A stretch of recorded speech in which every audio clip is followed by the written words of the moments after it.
Guys, welcome back to my YouTube channel. Thank you so much guys for tuning in. I'm here to update you of what is going to happen on Imbewu, the seed from the 25th to the 29th of May 2020. Guys, if you want the full episode, please check on the comment section below. I will leave the link.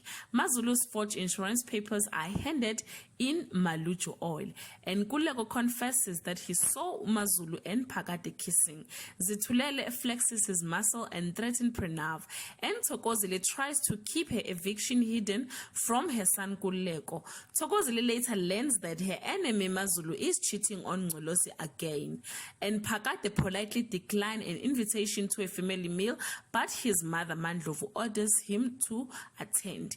Mandlovu confronts her daughter-in-law Mazulu about Phakade. Then Mandlovu threatens Thokozile to stay away from her son at all costs.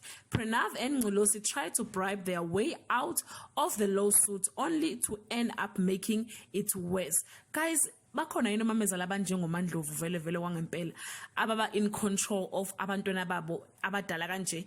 You can leave your comment below guys and share your thoughts. Till we meet again, I love you so much guys. Bye.